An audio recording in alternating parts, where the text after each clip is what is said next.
He is Casey Stern. The man was once a host for Inside the NBA, one of my favorite programs in the history of television. I'm Cyrus Saatsaz. Let's talk NBA, not just Warriors, not just Knicks, coast to coast. He's in Georgia. I'm in California. This is NBA Coast to Coast.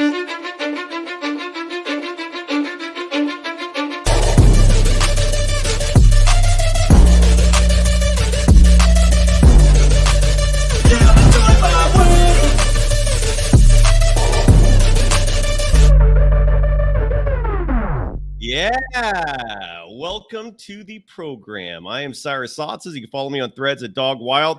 Casey Stern is over on Twitter. You can follow him there at his name. It's super easy. Casey Stern. It's amazing. I'm so creative. No. When it comes to Twitter handles or social media handles, creativity is not the winning formula. You want it to be simple. You want it to be your name, unless you have my name. And I'm glad you call it Twitter because, as I tell people, if you call it X, immediately you just think about therapy, alcohol, and depression because that's where X's drive you. So let's just stay with Twitter. But and porn. I think it's porn too. Well, I guess my mind is in the gutter. It's a family show. Kids are watching somewhere. Yeah. So add two more X's and then it'll be much more apropos. Casey, how the hell are you doing, man? Good, man. First of all, tell the audience what this is, dude, because I'm sure this is a brand new venture, even though it's on our channel. Like, tell them what this is. This is the internet. No, I'm excited. We talked about this a while ago.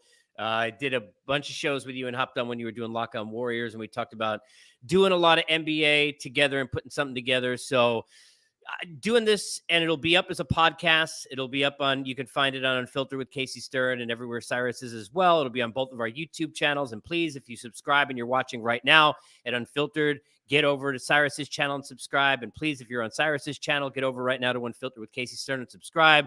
I do baseball and basketball and all sorts of different sports over there and guests and plenty of different stuff. Oh my. But yeah, I'm just looking forward to, I don't know, want to get demonetized, but shooting the ish and having a little shooting the shit. We can do that. And you can say shit. Yeah, I think you say shit. We're gonna shoot the shit. I think, yeah. So we're gonna have some fun. It's gonna be crazy. It's not just gonna be basketball. It's gonna be some life. Gonna be some shenanigans. Bring all your questions, your comments. If you're listening, Apple, Spotify, ever get your podcast, great. View us on the YouTube channel live. Watch it on demand. Inject it into your veins. Let's effing go. Oh, I like that. Just what Casey said. And again, the show is going to be on each of our individual channels. Just much easier to grow that way. But you and I will be combining for this program for people that aren't familiar with who you are. And it's I don't know if this is a funny story or not, but you came on my old show. I won't even give them. I refuse to mention their name. And the way they treated you. I don't know if we can air dirty laundry. At some point, I'll leave that up to you if you want to do that. But they treated you like total shit. And regardless, you were coming on my show. And the way that the genesis of that, the way that even originated is, I remember just randomly thinking one day, what the hell happened to you? Like for people unfamiliar, you were the number 2 guy for Inside the NBA. Like you were filling in anytime Ernie Johnson would have to step aside for whatever reason. And he's had some tragedies. He's obviously has personal shit that we all have to deal with sometimes to step away from work. And you would jump in. And you're the guy. And I remember thinking every time I'd watch you on that show, I think, what, this guy's hilarious, man. Like you're quick-witted. You know what you're talking about. And then one day it was just poof, like you were gone. And I'm like, where the hell did this guy go? And then I look you up, I find you, you come on the show. And then immediately I felt like we had instant chemistry. So that is your background. Anything you want to add for the Golden Days audience that, I don't want to sit down and give the resume, but I worked at MLB.com for 5 years. I worked at SMY, did pre and post game for the Knicks and Rangers at MSG, on television in New York. I did 12 years of radio. I was the afternoon drive host for MLB for Sirius XM, MLB Network Radio. And then I joined Turner in 2014. I hosted the postseason all baseball coverage with Pedro Martinez and Gary Sheffield in that group for 7 years. I hosted 3 NBA finals for NBA TV. I hosted the NCAA tournament in studio for 3 seasons there and did all the coverage and did all the hosting for the NCAA tournament. And I also filled in for Inside the NBA. I was hosting the day that Craig Sager died, among others, as you brought up when EJ wasn't there. Yeah. And then in 2022, I left, a family, life gets in the way, lots of things happen, yada, yada. Go ahead and get a Hallmark channel. And, I'm doing podcasts and I'm kind of figuring out where my next move will be as far as TV and radio is concerned. But I've been doing this over 20 plus years, and all of my experience for the most part is in baseball and basketball, and I've got plenty of in both. And here we are. Yeah, here we are, man. That's We're my life talking story. And we're talking hoops. We're going to cover the entire NBA. Like the Golden Days is a Warriors program, but NBA coast to coast, we're covering the whole gamut, man. We're whatever is hot, whatever is trending, whatever the topic is, we're going to cover it. But if you don't mind, Casey, I do want to start real fast with the Warriors topic, and this is generally in the news for the entire NBA because the Sacramento Kings were trying to get this guy. They gave up and they went with DeMar DeRozan. We got to touch on that for a minute because I think that's a huge pickup. But I'm talking about Lauri Markkanen and Danny Ainge, as we all know, he's a savvy GM. He loves his draft picks. He loves making big deals to plan ahead for the future. When you look at the Boston Celtics, and you and I are going to talk about dynasties because Stephen Curry said something interesting, which is that he thinks the Warriors are going to be the last dynasty ever in the NBA. And we're going to play that soundbite in just a minute. But when you talk about dynasties, this Celtics team, which could be a dynasty, largely was formed courtesy of Danny Ainge. And he traded away the last great Celtics team. I'm talking about Kevin Garnett. I'm talking about Ray Allen. He hoarded, a stockpile of draft picks, resulted in Jason Tatum, resulted in Jaylen Brown. He wants to do the same thing with the Utah Jazz. And if that's his plan, Lauri Markkanen probably doesn't fit. He's 27, turning 28. Good player, but not someone who single-handedly can turn a team into a playoff team. I think for the Warriors, if he's the number 2 guy, that is an unbelievable pickup. If the Warriors can get him without trading Jonathan Kuminga, all the better. And right now it's a holding pattern. I feel like it's a Danny Ainge, Mike Dunleavy Jr. staring contest. My guess is Danny Ainge is looking at Mike Dunleavy Jr. going, throw in Kuminga, we got a deal. And Mike Dunleavy Jr. is looking at Danny Ainge going, I could sit here and wait all day, man. If you're going to trade Lauri, I'll wait for you to green light the deal that we talked about. That's the impression I'm getting here, man. And I think Lauri would be huge for the Warriors. If it doesn't happen tomorrow with Larry Krueger, I'm going to break down all 29 other NBA teams and who else the Warriors can make a deal for. But right now, Casey, from your outside perspective, when it comes to the Golden State Warriors, which I love, what are your thoughts, man? What are your thoughts on this whole Lauri Markkanen deal? Like, do you think it's even worth it to go all out for him? Take it away, man. Well, let me say this first of all, because we you got to be fair. We're presented on the unfiltered side by our good friends at Bet Online. It's all right. We get it in there. Sorry about that. They like me. It's fine. It's 5 minutes into the show somewhere. They're your number one source for your sports betting needs this season: baseball, golf, soccer, all the top fights, UFC, MMA, and boxing. Every stat, every matchup, live odds, and spreads. When it's over, you got 150 slot games. You got blackjack, poker, and more. Get over to the website today. Get in on the action. Promo codes BELIEVE. That's BLEAV. 50% free bet credit in your first deposit up to $250. Bet Online, where the game starts here. I felt like Crazy Eddie with the commercials. A little bit up on the speed, but it's fine. Look, truth is, Bet Online is a proud sponsor of the Believe Network. Yes. And you're going to be hearing me give those reads soon. It's fine. It's fine. So no big deal. I can do reads in my sleep. I can't braid my daughter's hair, but I can do reads. So here's where, of all the million things I can't do, I could have gone with dunk a basketball on this show, but I just went with braiding. Look, I think the Warriors clearly need help. And he's a guy who would be a massive influence, especially with what he can do to add to them offensively and take pressure off of Steph. So I think it's important when you talk about being held. Everything's about hand. You go back to hand in a relationship. It's in the relationship of trades. It's always about leverage. And right now, the leverage is on the side of Utah when you sit there and say, okay, he's my player. I don't have to give him to you. There are other teams that could be involved.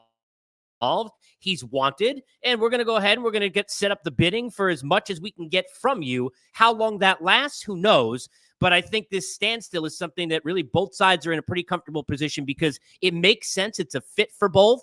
It would help the Warriors. The tough part for Dubs fans is that what does it help them to do? Where are you going? What are you going to be next year? Are you going to win the championship next year? No. Are you going to be a factor in a contender next year? Probably not. Even with Markkanen, that's the issue. I want to know if they get him, what can you do? Yeah, I look at the upper echelon of the Western Conference right now, and all these teams are getting better. Minnesota getting better. Dallas getting better. All of the teams that scare you are getting better. The Warriors already have to cut a gap that there was there. Now, how much better can they get? So I want to know, and what is the plan? It's got to be more steps than just Lauri Markkanen, but certainly, obviously, both in size and what he can do for the team, it would be a big help. Well, Casey, the starting lineup for the Warriors, if they make this trade and don't give up Kuminga, right, which is a huge caveat because from what I've heard, that's what Danny Ainge wants is Kuminga, and the Warriors, depending on who you ask, either absolutely love Kuminga or maybe they want to give him up for the right price. The starting five for the Warriors right now, if they get Lauri and don't trade Kuminga, would be Steph, Buddy Hield, Kuminga, Draymond, Lauri Markkanen. And the Buddy Hield part of it could be swapped out if Podziemski's still on the team, maybe him. If Andrew Wiggins is still on the team, I don't mind him as a shooting guard. You're telling me that lineup just would not compete? Team. No, I think it's competitive. But when you're talking about a team, when you're talking about dynasties, this is like, the goal for a normal basketball fan is to make the playoffs. The goal for a Warriors fan is to win the whole freaking thing. And that's end game. That's the game. That is all the F that matters. That's it, right? So if that's the goal, is that team as constituted, like you just described, good enough to contend with the top in the West? Be competitive, sure. Make a run, maybe. Win a championship, probably not. So I think there's work to do. But Markkanen would be a huge help. You do not want to deplete yourself trading Kuminga, though, because then you got to rob Peter to pay Paul, and then all of a sudden you got to now fill other issues that have been created by the trade, which is a problem. Absolutely, man. I think the fact that you just said probably not, that elicits the old Dumb and Dumber line, right? So you're telling me there's a chance. Of course, there's a chance. I think that's if you're telling Dub Nation that a move will result in a chance, and you got Steph and Curry on your roster, they'll take it. I mean, look, I love Steph, but when you talk about the difficulty of getting a dynasty, it's more difficult to keep a dynasty and to extend a dynasty and to now get a second run out of guys who are the same part of that core at a much higher age and a much more depleted level, even though you're talking about Hall of Fame talents, right? That's hard to do. That is nearly impossible. You rarely see it. You may see a quarterback like a Tom Brady go to another team, or a quarterback like a Tom Brady see running backs and wide receivers change over his time with the Patriots, right? During all those Super Bowl runs. But you don't see the core of a basketball team get way older, then spend years in that midriff and the muffin tops of the standings, and then all of a sudden get back to the top. It's difficult to do. They've got a ways to go. They got a ways to go. Let's hear from, speaking of dynasties, and you and I, before we started recording, what were you doing, by the way, for the last hour? Was there a birthday party at your house? Just totally inside here, but I was hearing like a party of kids. What was going on in your house? No, I leave the TV on for the dog. It was the TV. Okay, so yeah. No, I leave the TV on for the dog. So I had the TV on for the dog, and I was in and out. I was actually playing some hoops outside. Yeah. Your dog, what is your dog watches TV? Like, well, my dog's like 15 years old. He's a golden retriever, which is like 107 in human years. And he doesn't like silence. There's too much noises going on outside. And I don't need him shitting, his pants on the couch. Then I got to clean it. It's a mess. I already do enough laundry. I got 3 kids. So yeah, you were listening to my dog watch television. That is incredible. That is awesome. I can picture it. I hate it's something. Yeah, the silence I get the silence part of it. Okay, that's incredible. I love hearing that. All right, so let's hear now. Shifting gears. Thank you for oh yeah, no, thank you. Painting the picture there, because I was hearing all this noise and I kept hearing all these kids. Anyways, okay. Stephen Curry, who's part of Team USA, and in future shows we can talk about the Olympics. We can talk about it now, but I'm hosting, and if you want to join me for these, I would love it. I mean, it's open door in terms of anytime you want to host together, but I'm going to be hosting programs after every men's Olympic basketball game. No offense to the women. I only have enough brain power and time to cover the men's side. But after every men's game, I'm going to be hosting, and if you want to join me, you can. But the Olympics are around the corner. Stephen Curry is competing in his first Olympics. It's the one missing element of his resume, that Olympic gold, which will complete it. He'll have the EGOT version of a basketball player in terms of accomplishing everything. That's significant. So here was Stephen Curry, and Steve Kerr, the head coach of Team USA, was alongside him talking about the fact that his Warriors squad was the last dynasty that will ever exist in the NBA. And you and I had a fun discussion about this before we started recording that will now include as part of the show. But here is what Steph had to say first. With all the different rules and things changing in the NBA, I don't know. I wonder, do you think we're ever going to see another dynasty like what you guys built again? I don't think so. It's just because it's very hard to keep things together in this league. There's a lot more player movement. Me, Clay, and Draymond especially, we complemented each other so well for so long. We all brought something different to the table. So we'll see. Records are meant to be broken. Dynasties come all different shapes and sizes. So we'll see. So, and I agree with the sentiment. I think it's going to be very difficult, given, especially with the second apron, new CBA crap. Like, I think it's going to be very difficult to maintain success over the long run in this modern incarnation of the NBA. But you think it's possible? Elaborate, please. Well, first of all, let me elaborate on this. I saw somebody, I didn't get the name, commented when you shared it on the screen about 3 a.m. is when the games are. If you think Yes. I'm freaking hopping on with you at 3 o'clock in the morning, to tell that, you could put up my screen and then you could listen to me snore instead of there is no freaking, yeah. Thank you, Gilbert. There is no freaking way. I'm sucking it up. I'm going to do it. So, I don't know what time they are, but I'm there's going a to better chance you're going to get another dynasty than there is me doing this. All right. That's number one. All right. But no, look, I think it's difficult. Dynasties, no matter what is going on or what decade in the NBA or in any sport, they're difficult, right? Because you need a lot to go your way. You need to, first of all, you've got to have young talent that you draft and develop, because then for a while, at least, they're going to be cheap and then they grow together. Then you've got to have the money and assets to build around them with free agency. And then you've got to have, with the money you made, and you're dealing with cap here, you've got to be able to have enough to then keep the core players, those 2 or 3, and maneuver everything else around, right? It is difficult to do. Do I think it's impossible? I don't think it's impossible. I mean, I was saying this to you before. Now, look, I'm not saying the Celtics are a dynasty and who knows what's going to happen, at least this level of them, right? But if you look at this team with Jason Tatum and Jaylen Brown and what they have, the other pieces you can move around. When Drew Holiday's gone, get somebody else, right? But to have the Derek Whites and the Tatums and the guys that are already on this roster, they've got enough where I don't think they're going to make the run that the Warriors did, but is it feasible they could be in 3 consecutive NBA finals with this team? It is feasible that they could be there and anything can happen. So is it feasible with Kyrie and Luka Doncic at his age where he's at, right? And whatever they get out of Clay, that Dallas can do that in the West and get there? Maybe. To the level that the Warriors did it, who knows? We'll see. But I don't think it's as impossible as the Dubs are making it seem. Not as impossible as me being out there at 3 a.m. doing any show. I mean, I used to do NBA TV at 2 o'clock in the morning. Now, I'll share a quick story, and I shit you not. This is totally true. So when I was doing years of NBA TV, and I'd be sitting there with Dennis Scott and Steve Smith and all these guys, and it would be like 2 o'clock in the morning. We're waiting for the last game to end. Was Underdog your producer while you were doing this? Yeah, over on the TNT side, Okay. and in the NCAA tournament, but not for NBA TV. But yeah, just Underhill's the best.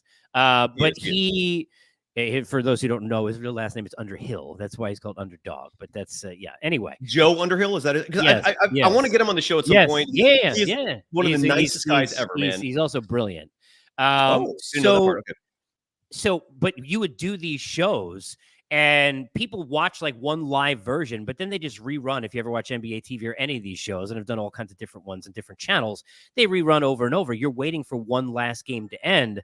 I would have to drink an energy drink like I'm drinking now in the middle of the afternoon at 1 o'clock in the morning. Then I get home. You think it's bad listening to the dog watch TV. I'm sitting there till 5 o'clock in the morning, can't get sleep. So back then, maybe I would. But in any case, long story short, dynasties, possible, saying there's a chance. 3 o'clock in the morning, I'll be watching you on demand. No Well, problem. it's interesting that hearing you say that you think the Celtics have the potential, and I'm not saying you're wrong, or that I disagree, that they have the potential to make 3 straight NBA finals. I do. But they play in the same conference as your team, the New York Knicks. Damn and let's straight. get into this. They had a phenomenal run this season. The Yep. Jalen Brunson addition for your squad, I cannot get over how they pulled that off. I can't get over the fact that the Mavericks were so dumb in not giving him the money, giving him the bag to keep him. They just let him walk. And I'm sorry, man, trading Jalen Brunson for Kyrie Irving, that is not even, dude. Like, congratulations to the Knicks for getting Jalen Brunson in the first place. And now you've surrounded him with an unbelievable team. The Villanova squad alone, man, dude, take it away, sir, dude, because you must be gelling. But I also have to ask, you don't think the Knicks can beat the Celtics? You think the Celtics? I think are it's still better? possible. Well, I think the Sixers with Paul George are a problem. If Embiid is healthy, they're a major problem. Anybody who if. doesn't, Yep. and look, we never know what you're going to get out of Philadelphia or out of Embiid with his health, or with PG with his health either. But they could be a problem. But the thing with the Knicks is, I don't think they would have beaten the Celtics in even if they were healthy. But you go back to the first round when they had Brunson and Josh Hart healthy and Anunoby healthy. Forget Julius Randle, by the way, all-star, who I'm not mentioning, who didn't even have on the team at the time. Right. But even with that team that they had, they would have beaten Indiana and I think taken Boston to 6 or 7 games. Now you look at this situation that to me is kind of it's A instead of A plus. And what takes away from that is for people who don't realize the loss of Isaiah Hartenstein and going to the Thunder and how big of a deal that is. That's a very big deal. I think Shea and company, they just added a big piece. And for me, it's a huge loss, especially when you think about Mitchell Robinson, who always seems to be injured, and the minutes that Hartenstein played and the position that he played for this Knicks team. But if you look at where the Knicks are right now, and you look at the depth of this team, you've got a team that's got Jalen Brunson and Mikal Bridges in the backcourt. And think about the defense, too, when you think about Bridges and what he adds, right? Anunoby and Julius Randle, high Anunoby and Bridges now with their length and defensively at the wings, playing at 2 and 3, right? And then you've got Mitchell Robinson in the middle, by the way, more defense and shot blocking to all set up and give Jalen Brunson more space than he's ever had. Additional shooting of Bridges. Now what happens? Oh, off the bench, Dante DiVincenzo, who has become, and I know Warriors fans got love for him, who has become a terrific player, and for me, should have been the most improved player in Major League Basketball, in the NBA this year. This is why I do too much baseball. Major League Basketball. I do too much. I like it. That rolled off your tongue seamlessly. Yeah, but I think DiVincenzo should have been the most improved player in the league. You think about Josh Hart, DiVincenzo now coming off the bench with Miles McBride and all they have. They need some more height. But they're a very, very deep and scary team. Does it make them better than the Celtics? I don't think so. But this is the best Knicks team that they've had since the 90s. They're the most well-built. They're the most well-coached. And Leon Rose and Tom Thibodeau and that whole group have done a hell of a job to put this team in position. Yes, the Knicks are absolutely one of the best 2 or 3 teams in the Eastern Conference. And that's no-brainer on paper going into the season. Are they deep enough now to overcome Tom Thibodeau's habit of running players to the ground? Because that is I think so. You think so? Think okay. so. That is Thibodeau's. That's a huge weakness on his part as a coach, man. Well, here's the thing, though.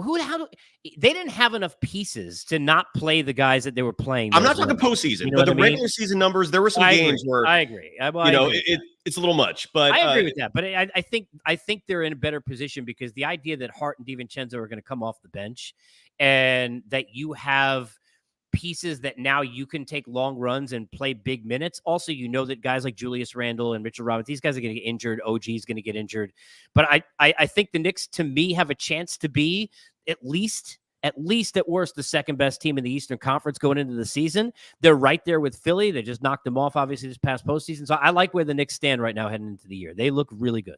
If I'm a Knicks fan, look, we're both in our 40s, and this is the best team. Since the 90s. I think this is even better than the 90s teams. I mean, the 90s. I can't. You don't think so? Well, they should have beaten the Rockets if John Starks would have hit a 3 in the corner in Game 6 and knock on 2 for 17 in Game 7. Derek Harper, we had him on set. I'd never met him. Obviously, he does games with Dallas now for years, but he came in and he did a couple of days with us at NBA TV, and I sat with him, and the first thing I asked him was, why did you keep passing him the ball? And he had no idea what the hell I was talking about, and I was still bitter.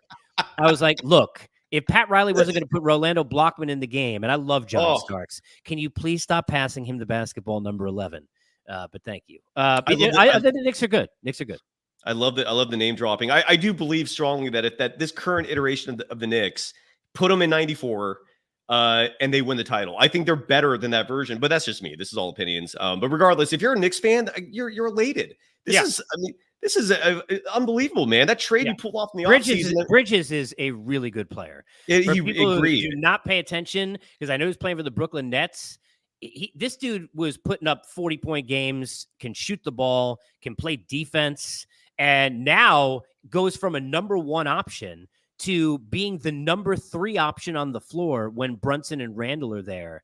It is going to be the Knicks are going to be able to. It's funny too, because those Knicks teams in the 90s, people are used to watching the Golden State Warriors, watching them run up and down the court. I mean, even if you go back to the Mullen and the TLC days, right? All of that, right? They're always exciting, always scoring a lot of points. My heyday of watching basketball is watching a team win 87-84, right? With Anthony Mason and Charles Oakley and Anthony Bonner and Xavier McDaniel beating the shit out of the other team up and down the floor. this is the most exciting. The Knicks are going to be able to score. Their abilities one-on-one and to shoot the basketball are better than this team has had in 30 years. So obviously I'm excited. I love that. Anthony Mason is always a player I think back of. Man, that dude was a thug in the best way possible. Yeah, I love taking a trip down memory lane to 90s basketball, man, because you're right. The scoring was nothing like it was now. And then you had teams like when you think back to that era and the teams that were putting up a lot of points, it wasn't just the Warriors. A team that I think of even more so were the Nuggets. The Nuggets were putting up like highest scoring game of all time, I believe. And the Pistons, and there were only 3 3-pointers in that game. That's incredible. Which that is incredible. Crazy. The evidence does show that the 3-point shot, even though for the obvious reasons it's worth more than a 2, you don't necessarily need it to be successful in the NBA. If you are a very efficient a scoring team in general, even if you're shooting 2s and you have a great defense to back it up, the 3 thing is not an end all be all. Like you're not going to be a team dead in the water if you don't have that. And the reason why I think the Knicks have a very good shot to be the Celtics is because Boston had such an easy path this postseason. Like it was reminiscent of 2022 Warriors, where like every team they faced had some sort of injury. All the opponents you were waiting for, just because of injury again. Well, like the Halliburton thing for sure. I mean, obviously that changes. I don't think Indiana was beating them anyway. No, to be honest, but it changes the optics of it. No, not at all. But next year, if you have a Knicks team that's healthy and the Celtics are dealing with injury issues again to Kristaps Porzingis, I think the Knicks have an excellent shot, man. I'm high on them, dude. I would buy that stock, dude. I would buy that stock today. I would buy that stock, and I think it's just going to go up. And while the Celtics are the favorites, we've seen it for the last 5 years. We haven't had a repeat champion since 2018, and a lot of it comes down to 2 things. One is when you're a champion, that target is suddenly on your back by the other 29 teams. They see you and they think to themselves every time you come into the building or they're coming into Boston Garden, that is the champ. We're going to take it up to another level, and we're going to try to take them down. The Nuggets were attributing that specific scenario in when they got beat by the Minnesota. I know Mike Malone was mentioning that it's not easy when every other team looks at you and thinks to themselves, we want to beat the piss out of these guys because they're the reigning champions, right? So the Celtics now have that target on their back. But the other part of it is, and this is a human nature thing, and I'd love to hear your follow-up thoughts to this, or if you disagree, that's obviously fine too. But there is complacency that comes with a championship. And this is one of many reasons why I respect the Warriors dynasty so much, because the hunger of a title never made them complacent. After their first championship, they went out there and ran off 73 wins, a record that likely will never be broken. I mean, who knows? But I don't think it's going to happen. But since then, since 2018, every one of these teams won a title. And then the following year, you have owners kind of taking a step back in terms of paying players to keep them. All of the Celtics, good for them. They haven't done that. It's the first time I haven't seen key players leaving after a title since I don't know when. But the point is, the Celtics have those 2 things going against them. Now the hunger of winning a title is no longer there. Maybe it is, but it diminishes a little bit. And then you have other teams suddenly rising up to another level playing against you. So those are the 2 variables that makes it very hard to repeat as a champion. And I also think it increases the odds of your Knicks getting there, man. Any thoughts you want to add to that? Well, look, I'd say this. It's not only the complacency, it's the shortest off season. People are never all the minutes and all the time that is spent going into the actual games on the court, right? And then you get to the point where you talk about a situation of having a parade, and then you're on vacations, and then you're licking your wounds, and then you're being paraded around in magazines and SBs and everywhere else for all of the great ability that you have and all of the money now that you have, right? And all the laurels you can rest on. And you go from every game to game 7 to going into camp, and none of these games mean shit. And it's difficult, and it is really hard. And that comes down to chemistry. And I think, to me, that's one of the things about any dynasty that never gets enough credit. You need talent, but it's always the supporting cast members that are interchangeable. That core, that chemistry from the coach down to the main players is the most important part of all of that. That is how all that winning comes. I'll just say this on the backside of that for the Knicks. Well, I'm not saying that they're going to win a championship this year, but it is rarefied air that you've got 4 guys on an NBA team who all won national championships together. Josh Hart excluded, the other 3 won 2 national championships together. Amazing. So to Amazing. have Brunson and Hart and DiVincenzo and Mikal Bridges, who all have been winners at the highest level, clearly unafraid by New York, and have that kind of chemistry, the Knicks could be a scary team. But I always say this to Knicks fans, and Warrior fans will not understand this because you guys have had too much joy and too much excitement. But Never enough. maybe you root for some shitty team somewhere, okay? I got an Islander logo behind me, all right? I started watching them when at very early age when they were winning cups. And since then, it's been drinking out of large red cups, watching the team, okay? When you're a Knicks fan, the light at the end of the tunnel is a train. There's no light. It's a train. So for the Knicks, I await injuries, just like Jalen Brunson and Hart and OG in the playoffs and Randall right before that, because if those guys were healthy, the Knicks would have had a shot to make a run this year. Don't forget, Warriors fans very much sympathize and understand. Yeah, not anymore. Right. They had too much winning. Look at the Warriors before. I mean, look, it's been 10 years of success. Yeah, it's been but too long. It's like talking about the Red Sox before, and I covered them in 2004. It's like talking about before that. Okay, right, there's 86 years, and may he rest Tim Wakefield against Aaron Boone, 2003. Nobody cares about any of that now. Bucky bleeping Dent or any of that. The Red Sox have won 3 World Series since then, and all is fine. So what you're saying is that this is kind of like a Patriots fan still crying about. Yeah, no, it's Steve Grogan or like whoever. like, come on, man. All right. Tony Eason. All you got to Get say outta is some trauma sticks with you, man. Some Andre trauma never Tippett. leaves. Andre Tippett. I'm trying to think about all my tops cards for the Patriots. Sorry. You always make me laugh so hard, man. Isaiah Hardenstein left the Knicks. He signed with the OKC Thunder. Yeah. The OKC Thunder look dangerous, dude. They like are. if you told me that they're the favorites next year, I can't argue with you. No. I mean, there's a few other teams in their league. Your thoughts on the Thunder, man, because that team looks dangerous as F-bomb, dude. I loved Shea when he came in. It's funny because Summer League is what it is, but doing it for 3 years, I remember watching Shea Gilgeous-Alexander. It has relevancy. I think it has some relevancy. It And does. seeing him play for the first time live and talking to friends of mine who know a lot more about Kentucky than I do in terms of really the ins and outs of what was going on there when he played. And he never had a lot of the attention, didn't get the playing time, and all those different things are fine. But he's such a star. They have a well-built machine that continues to get better. That's the thing about the West, is the East is now filled with the 3 teams that are really well put together. There's a lot of veterans and a lot of injury concerns that are mixed in there. You've got a lot of youth in the West.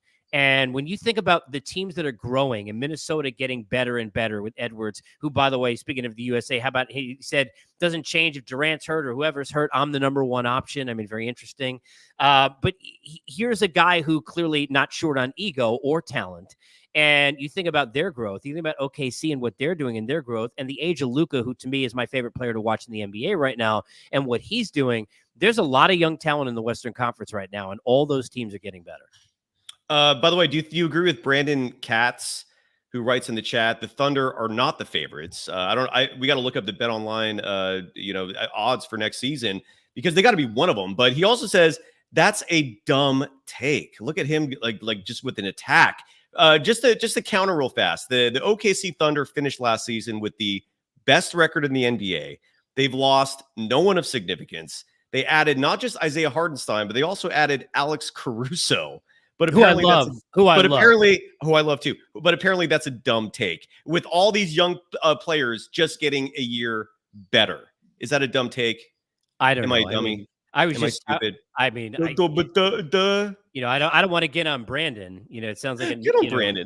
It's you got 2 members of the tribe here. His last name is Katz. I mean, this seems like some Jewish on Jewish crime. Katz Deli, big fan of Katz Deli back in New York. I actually don't like cats. I have nipples, Greg. Can you milk me? I can take this anywhere you want to go. No, I think the Thunder clearly should be among the favorites.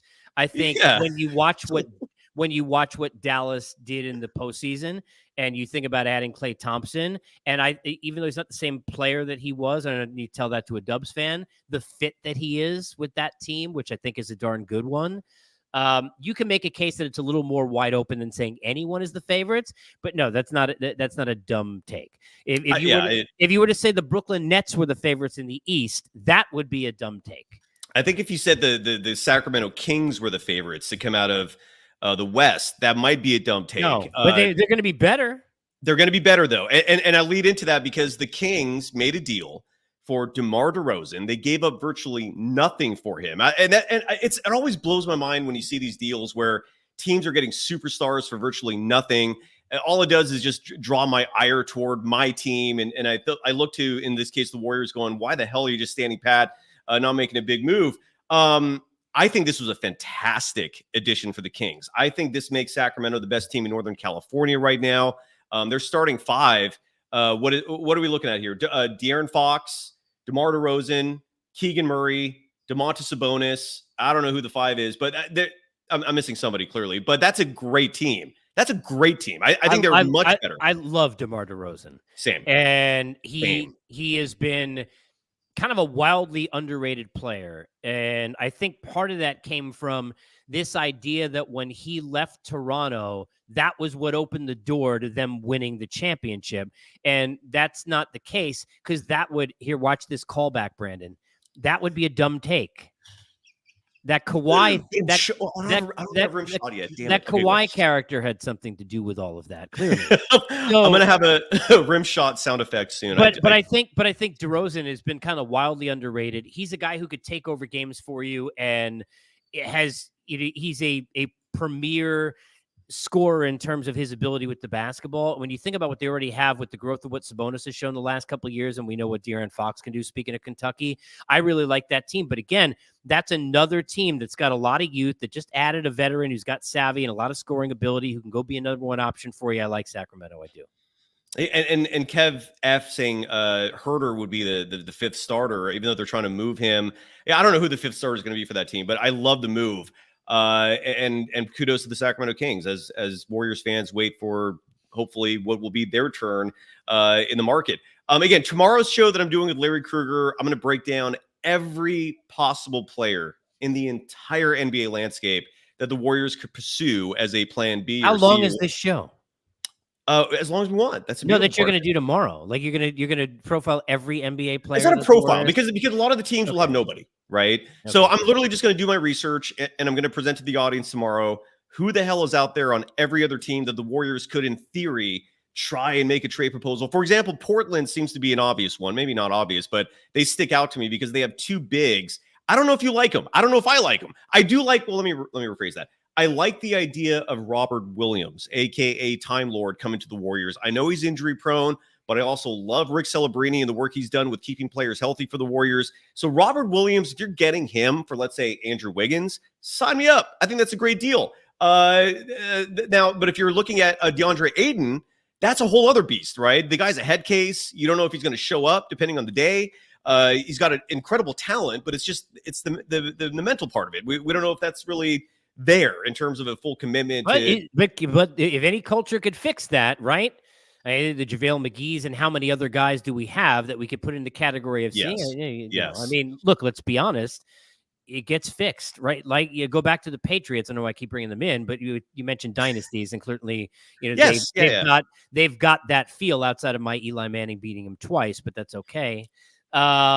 But Randy Moss was a guy who was considered to be, he's a head case, can't do anything, and yada yada. And I understand they broke a lot of records, but that 18-1, they didn't win the Super Bowl. But at the same time, you talk about what he did with Tom Brady, and he fit right in. We've seen this in the NBA all the time. When you've got enough there, and they've got enough there with Steph and Draymond and Steve Kerr, that I think you could figure it out with Ayton. You're also not asking him to carry you. It's not. This isn't like when he was drafted. He's going to go change he's not here to change your franchise. But I do like Robert Williams. I love the violence and the athleticism. I'm a big fan of all that on the court. I'm a big fan. No, I'm absolutely with you, man. What are we missing here, dude? What do you want to talk about? I feel like I went through my gamut of topics. I feel like I'm forgetting something. I think JJ Redick is going to be a great basketball coach. Thank you. At La La Land. We can't finish a show without talking about LA. Let's talk about the Lakers. I think it was a disastrous offseason so far. DeMar DeRozan was clearly on their radar. But the thing that sticks out to me the most this offseason, and I don't even know if you've heard of this, Casey's, but Buddy Hield admitted that he was recruited by the Lakers. It came down to him deciding between LA and the Warriors, and he picked the Warriors because he thought they had a better chance of winning, that's crazy. So that's where LA is. All they've done this offseason, as far as I know, is LeBron's son. Yep. Yay.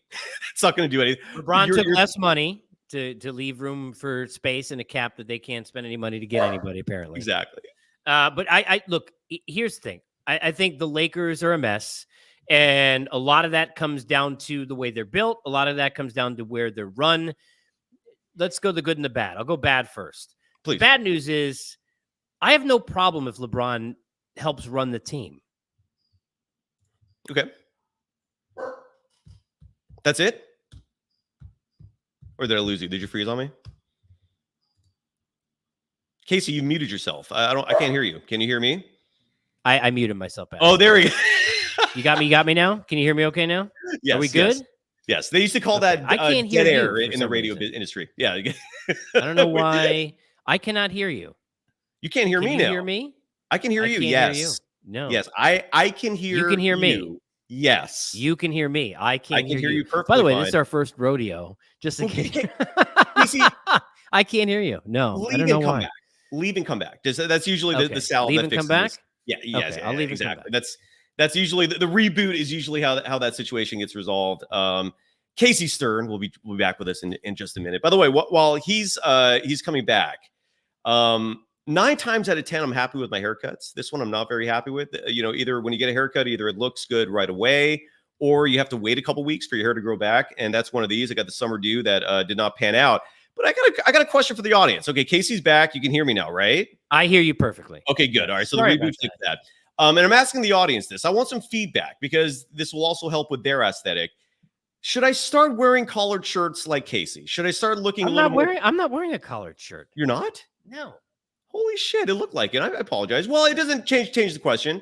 Should I start wearing a collared shirt? Should I start spiffing up a little more? The beard's never going anywhere, but do people care about that stuff? What's your feedback, man? Should us in the modern media landscape where most of us are on YouTube now and doing the podcast, well, the podcast doesn't matter, but for the YouTube side of it, should we be dressing up a little more? Like, is the t-shirt thing cool?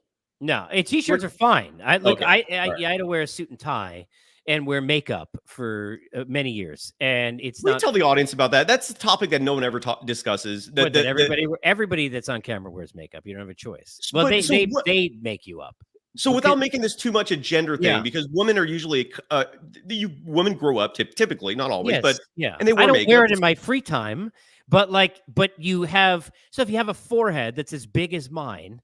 Right, because it's receding, and if they don't put the powder on here, you still got it though, man. It's not gone yet. You're still there. See the glare here. If you put that in the lights of a camera in a studio, like at Turner or MSG or anywhere else that I worked, you'll be blinded in your living room. So you can't. So yeah, I mean, they put makeup on you, but it's not like a lot. But regardless, point being, no, t-shirts are fine. I just want to say this really quickly. 2 things. Please. LeBron, if you're LeBron James, you should have input on who's on the team. That's fine. The problem I have with it is the lack of sincerity and the fact that the Lakers pretend like he has nothing to do with it. Which is total BS. So you're saying it's okay. LeBron, the GM, you're cool with? I don't think he's the actual GM, but of course he's in the conversations, and he should be. He's LeBron James. He's earned that, right? Whether you like the guy, I'm sorry. Can I flip it around for 1 second and go to the Warriors? I wish Steph was more like LeBron in terms of interjecting. Yeah, that's fine. And to the case in point, 2 or 3 years ago, I interviewed Steph, and I brought this up with him. I asked Steph, do you wish the team would be more aggressive in pursuing, let's say, bigger players, right? Because I brought up to Steph, like, I think this team is small. And this was the 2022 season, the year they won the championship. And he responded, yes. He wanted it. He didn't even like hesitate. He was like, and then he jokingly said, if you have a channel to the GM, voice that because I would love that. That's what he literally told me. So I do wish Steph would be a little more outspoken in terms of what he thinks the team needs. There's nothing wrong with that. There's nothing wrong with that. So I know the insincerity with it is the issue. That's number 1. Number 2, Bronny's a 55th pick in the draft. Nobody that great is coming out at that time, anybody. It's not ruined your roster. And if they drafted him, which of course they did, because it's LeBron's son, it could make them tons of money. Look at the attention that it's getting in Summer League. Do you know what that's going to do for them in terms of all the things that they could do with sponsorships and ratings and everything else when they're back on the floor? It's not a problem for me because it makes sense because it's business. I get it. They don't care if he scores 2 points as long as he spends 2 minutes on the floor with LeBron and they connect for some alley-oop. That's it. That's the world to them. Just be honest about it. I have no issue with anything that they've done in terms of that because they got money. He doesn't have to play a lot of minutes anyway, and it's worth a shot. It's not like they missed out on the greatest player that's ever lived at number 55 to do this, but just stop lying about it. The thing I will say, though, is taking out the fact that they could be a mess because that could stand in the way. I listen to a lot of podcasts over the last number of years. There isn't a podcast that I've listened to over the last number of years that is better than Old Man and the Three. And interesting. Okay. JJ Redick is as brilliant a basketball mind as I've heard in the last 10 years. And I watch that podcast all the time. He is brilliant. His X's and O's are brilliant. He understands the game. Just like, there's a reason why his best friends in the game are also nut jobs who are brilliant, like Chris Paul, right? And look, CP3 knows a thing or two about basketball. Okay, he's a Hall of Famer. So he's a dick, but he's brilliant. The question is going to be, and so is JJ, right? It seems. So the question is going to be. Can I say real quick before you continue? I'm sorry to interrupt, but I just want to add, JJ. I've never gotten the impression that JJ is an a-hole. I actually interviewed him back in the 2000s in a show with Believe's founder, Bron Heusenstam. Him and I go way back.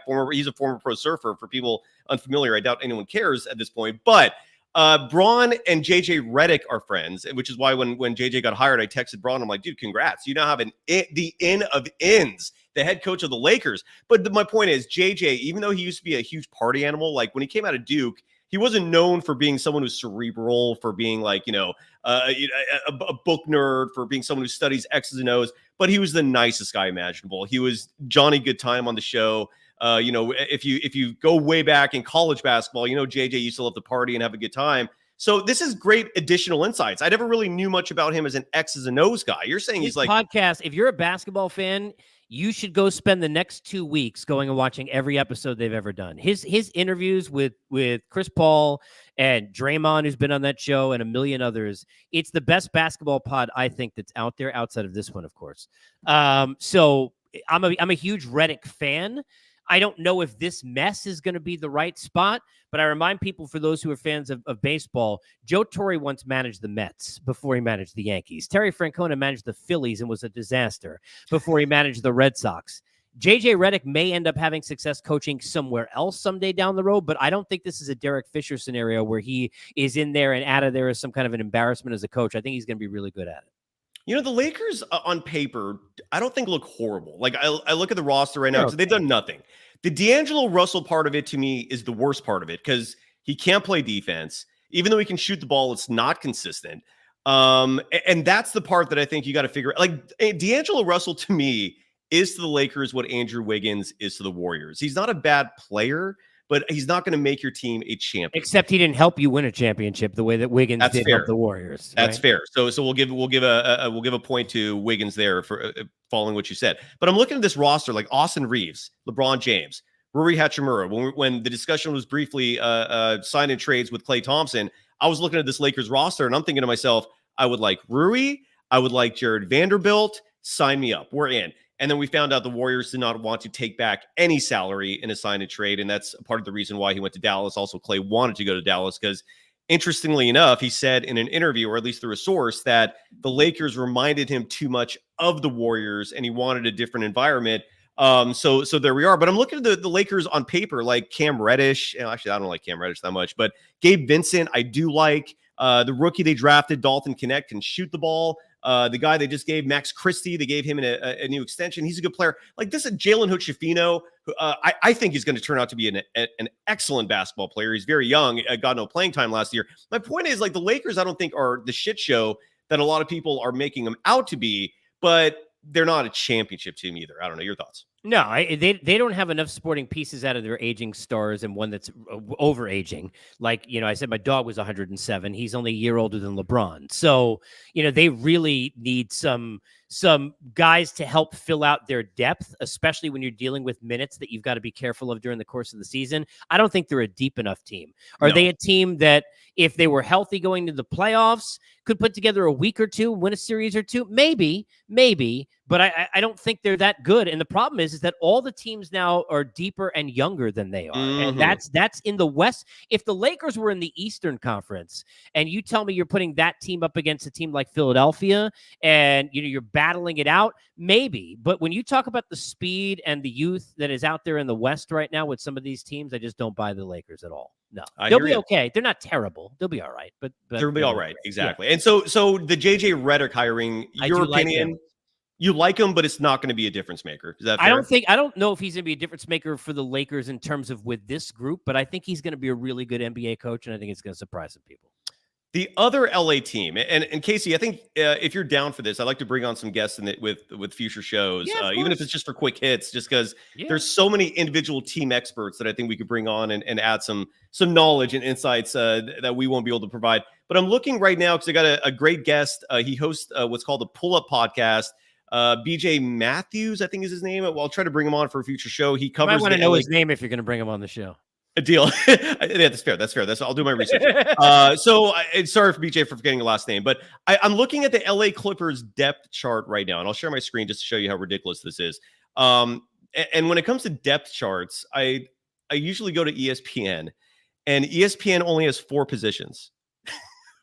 Only has 4 players for the I've never seen this in my life. So the Clippers depth chart right now has James Harden, who is I cannot believe they paid him the money he got. I would never do that. Derek Jones, I thought was a good signing. Kawhi Leonard, we all obviously know who he is, and then Zubac.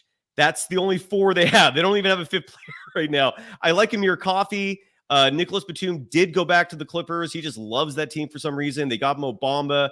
But this Clippers team, I don't think is doing a damn thing next year. They got PJ. They're paying PJ Tucker, who's going to turn 39 this year. Maybe he's 39 already, but he's going to be 39 this season. They're paying him $11 million. He doesn't want to be there. They don't want him. They're stuck with him. That's the Clippers. Your thoughts? Yeah, not good. Not good. Worse than the Lakers. I mean, they could be worse than the Lakers because you're really relying on James Harden to do the one thing you don't ever want him to do, and that's be a one-man band. And there's a lot of times with the injuries to Kawhi and everything else that you're going to have guys. Look, I don't. They've got a really good coach that's got a really tough team to coach. And it's unfortunate, but I don't think I don't think either team in LA is a major factor. They both could be playoff teams, but honestly, I don't see them as, again, not young enough, not deep enough. And right now, those are the 2 key words, youth and depth for me, when you're looking at these teams in the West at the top. Some people in the chat are saying there's some breaking news. I'm right now looking at Adrian Wojnarowski's Twitter account. I see nothing new except for Haywood Highsmith, who was briefly linked with the Warriors. He's going to return to the Miami Heat, a 2-year, $11 million deal. Daniel Tice has agreed to a 1-year deal with the New Orleans Pelicans. He's going to replace the loss of, I'm brain farting on his name, Valanciunas. So I guess he replaces him there. I don't see anything from Woj in terms of anything regarding Lauri Markkanen. And real fast, Shams is always the other one that you go to. That's your 1-2 punch in terms of breaking NBA news. And Shams is not reporting anything with Lauri Markkanen. So whoever is saying that right now, I don't see anything verifying it. So nice. Was it Brendan Katz? They call that a callback in the industry. Was it Brendan Katz? No. Okay. Oh man, I love you, Casey. Is there anything else we need to touch on? I'm just looking forward. We'll have a lot of fun doing this every week, and people can bounce off and give us any ideas on things that they want us to discuss, and take conversations that obviously you want to bring up. And just again, make sure, because cross promotion is promotion.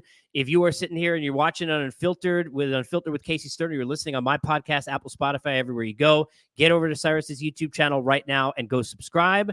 If you're on Cyrus's YouTube channel and you're a Warriors fan and a diehard and you're in there and my Knicks bullshit hasn't blown you away too much, get over to my page Unfiltered with Casey Stern right now. Hit that subscribe button, like the videos. And if you happen to be, because there are people who are this way, I know it's crazy, diehard baseball fan in addition to basketball, I got tons and tons of big-time baseball analysts and interviews and conversations up on that page that you can go enjoy as well. Your show is phenomenal. It's called Unfiltered. For the Golden Days audience, definitely check it out, especially if you love baseball. You provide, to me, your baseball coverage is second to none, in addition to your basketball insights. I just love working with you, man. The original, one of the ideas for our show name was what, the Two Menches? Yeah. But I don't know if that would have been marketable. So NBA Coast to Coast it is. Interestingly enough, there was a former show called NBA Coast to Coast. I think it was on ESPN back in the 2000s, and it was a great show. But they let the name expire and they just let it go. So now there are also like 8 other Unfiltereds, but there's only one at Casey Stern. So go ahead and give me a follow. DMs are open, right? Yes. At least it was. Is it DMs still? are still, yes, DMs are All right. still open. Okay, DMs are still open. Yes, Very DMs good to know. DMs are still Touch of Madness is asking what days are going to broadcast. I mean, right now, so far, Monday at 1 p.m. I don't know. We haven't gone that far yet in terms of what the long-term plan is. But if you want to do Monday, if you want to just lock it down right now, Mondays at 1, we could do that. But I mean, Mondays at 1 are fine, but if you really want to find out, you're going to have to go to both of our channels, hit subscribe, go over to our Twitters or X, if you will, hit follow, and then I'm on Threads, man. I'm on Threads. I'm on Threads. I'm wearing salmon threads, but I don't have threads. You got to get on Threads, man. It does have an audience, contrary to the perception. I believe you. I believe yeah, there you. are people actually on there, and you could have a like slightly clearer conscience, knowing that you're not contributing to a I just maniacal talk to myself in egomaniac. a dark room. It's fine. Absolutely. Otherwise, Brandon Katz, we thank you for your contributions. Without you, this would not have been a show. And for everyone else, I guess we're done. I have not built a close yet for the show. We'll have that soon. I'm going to make a better open that's slightly better produced. I put that thing together last minute this morning. Otherwise, Casey, I love you, man. Is there anything else we gotta? Yeah, and Ishan in the chat, we talked about Lauri Markkanen. There's nothing confirming that so far. I just looked it up. In regards to, and not to mention the reason why I don't buy the Lauri Markkanen comment that was in the chat is if he's going to sign an extension, it's not going to be 2 years. Like he's going to sign a max deal for the max amount of dollars. So the fact that it said 2 years, 100 million in the chat made me a little sus about that. So yeah. Anyways, are we done? Are we good? That's it. Yeah. Right. I mean, we'll see. Again, follow, like, subscribe, all that stuff. Thank you to Bet Online. Thank you to everybody who's watching and listening on all of our different platforms. And we'll catch you next week. All right. Thank you, everyone. Bye-bye.